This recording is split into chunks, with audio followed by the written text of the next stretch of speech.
Hello बच्चों, हिंदी व्याकरण की कक्षा में आप सभी का स्वागत है। मैं आशा करती हूँ आप सभी लोग स्वस्थ और प्रसन्न होंगे। आज हम हमारी कक्षा 5 का अध्याय संख्या 12 विराम चिन्ह को पढ़ने जा रहे हैं। तो आइए इस अध्याय को प्रारंभ करते हैं। ये है हमारा अध्याय 12 विराम चिन्ह। विराम चिन्ह से अर्थ होता है कुछ हमारे द्वारा चिन्ह लगाए जाते हैं जिनमें हमें लिखित रूप में वो चिन्ह होते हैं। जब हम भाषा को बोलते हैं तो थोड़ा सा रुकते हैं फिर बोलते हैं, थोड़ा सा रुकते हैं फिर बोलते हैं, ताकि हमारी भाषा सामने वालों को सही तरीके से समझ में आ सके हम किस रूप में बोल रहे हैं।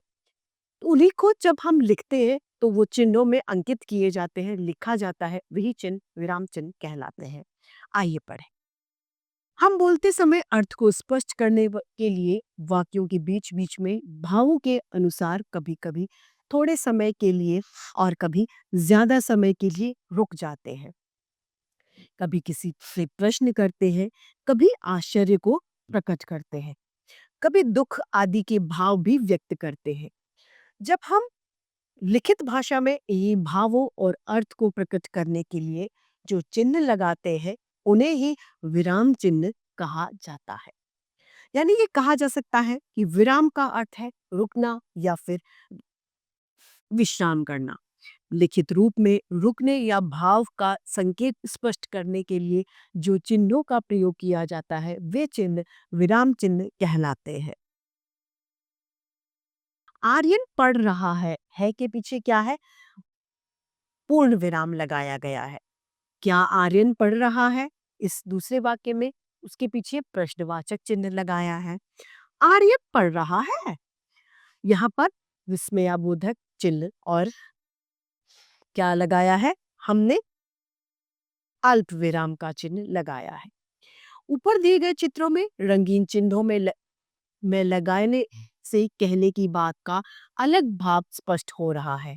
उपयुक्त वाक्य में पहले वाक्य से सामान्य कथन की समाप्ति का बोध हो रहा है, दूसरे में प्रश्न का बोध हो रहा है और तीसरे वाक्य में हैरानी का भाव हमें स्पष्ट हो रहा है। बात को अलग अलग ढंग से कहने के लिए अलग अलग विराम चिन्हों का प्रयोग किया जाता है। यहाँ पर हमें विराम चिन्ह दिए गए हैं, आइए उन्हें पढ़ते हैं। कुछ विराम चिन्ह और उनके भेद। पहला विराम है पूर्ण विराम, जो कि इस तरीके से लगाया जाता है। दूसरा है अल्प विराम, जिसे हम कोमा कहते हैं, जो दो लोगों के बीच में लगाया जाता है, जैसे राम श्याम, इनके बीच में कोमा। तीसरा है प्रश्नवाचक, जो प्रश्न के आखिर में लगाया जाता है।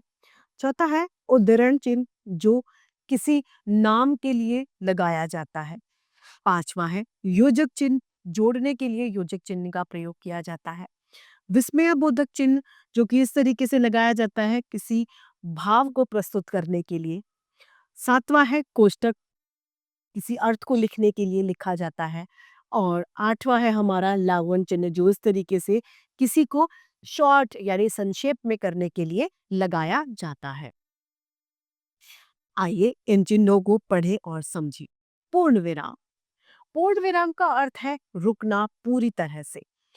पूरा वाक्य होने के आखिर में पूर्ण विराम लगाया जाता है।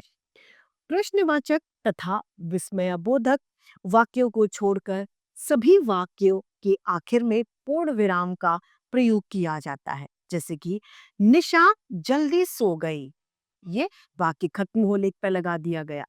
सारा सामान यहाँ रख दो, तो वाक्य की समाप्ति पर पूर्ण विराम लगाया जाता है। दूसरा चिन्ह हमारा आता है अल्प विराम, जिसका अर्थ होता है अल्प यानी थोड़े समय के लिए रुकना, जो कि इस तरीके से लगाया जाता है, जिसे हम कोमा भी कहते हैं। किसी वाक्य में जहां थोड़ा रुकना होता है या किसी व्यक्ति या वस्तु को दूसरे से अलग दिखाना होता है, वहां पर हम अल्प विराम का प्रयोग करते हैं। जैसे कि जल्दी चलो, बारिश होने वाली है। राम श्याम गीता तथा सोहन, तो राम श्याम गीता के बीच में क्या आएगा? अल्प विराम। हर्ष विवेक और प्रकाश पढ़ने जा रहे हैं, तो ये क्या हुआ? यहाँ पर हमने अल्प विराम का प्रयोग किया, जहां पर हमें कम रुकना है। अगला चिन्ह है हमारा प्रश्नवाचक चिन्ह। जिन वाक्यों के माध्यम से प्रश्न पूछे जाते हैं उनके पीछे प्रश्नवाचक चिन्ह का प्रयोग किया जाता है। जैसे कि मोनिका खेलने गई। क्या मोनिका खेलने गई? तो ये प्रश्नवाचक। तुम कब आए? कौन हो तुम? ये सभी शब्द क्या है? प्रश्नवाचक चिन्ह वाले शब्द है। चौथा है हमारा उद्धरण चिन्ह। उद्धरण चिन्ह, उद्धरण चिन्ह जब कहने वाले के कथन को हूबहू लिखा जाता है तो उद्धरण चिन्ह का प्रयोग किया जाता है। जैसे लोकमान्य गंगाधर तिलक ने कहा था, स्वराज्य मेरा जन्म सिद्ध अधिकार है, मैं इसे लेके रहूंगा। तो उनके द्वारा जो नारा दिया गया उसे किसमें लिखेंगे हम? उद्धरण चिन्ह में। माँ ने मुझसे कहा, परिश्रम करोगे तो सफलता तुम्हारे कदम चूमेगी। तो माँ द्वारा कहा गए जो शब्द है वो हमने उद्धरण चिन्ह में लिखे। क्यों? क्योंकि किसी भी चिन्ह को ज्यों का त्यों, किसी भी वाक्य को ज्यों का त्यों लिखने के लिए इस चिन्ह का प्रयोग किया जाता है। पांचवा है योजक चिन्ह। योजक चिन्ह दो शब्दों को आपस में जोड़ने का कार्य करता है। जैसे किसान दिन रात मेहनत करते हैं, आजकल तुम कहाँ चले गए हो? थोड़ा जल्दी जल्दी लिखा करो। ये क्या है? इसके बीच में लगाए गए जो चिन्ह योजक चिन्ह का काम कर रहे हैं। छठा, विस्मय बोधक चिन्ह, जो कि इस तरीके से लगता है।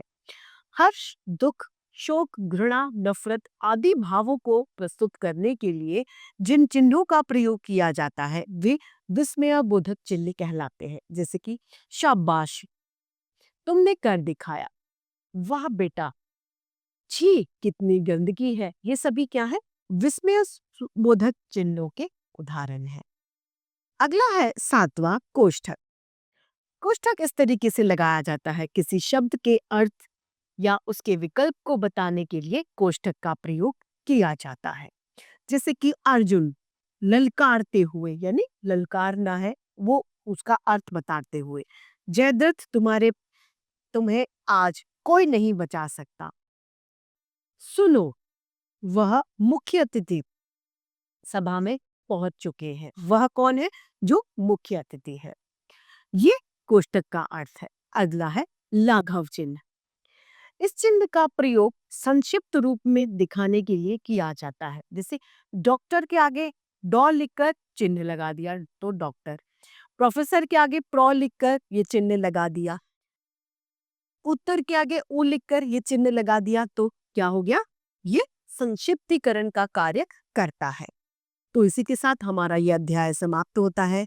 आइए इसे संक्षेप में दोहराएं और जानें कि हमने इस अध्याय से क्या सीखा। वाक्य लिखते समय विराम प्रकट करने वाले चिन्ह ही विराम चिन्ह है। पूर्ण विराम का प्रयोग वाक्य के अंत में किया जाता है। अल्प विराम का प्रयोग शब्दों को अलग दिखाने के लिए किया जाता है। प्रश्नवाचक का प्रयोग प्रश्न संबंधी प्रश्नों के लिए वाक्यों के लिए किया जाता है। उद्धरण चिन्ह का प्रयोग जो का त्यों लिखे गए वाक्यों के लिए किया जाता है। योजक चिन्हों का प्रयोग तुलना करने या युग्म शब्दों के बीच में किया जाता है। विस्मयबोधक चिन्हों का प्रयोग भाव प्रकट करने के लिए किया जाता है। लाघव चिन्हों का प्रयोग शब्द को संक्षिप्त करने के लिए किया जाता है। तो इसी के साथ हमारा ये अध्याय और आज की हिंदी व्याकरण की कक्षा यही समाप्त होती है। फिर से ऐसे रोचक अध्याय लेके आपके समक्ष प्रस्तुत होते रहेंगे। आज के लिए इतना ही, फिर मिलते हैं। धन्यवाद।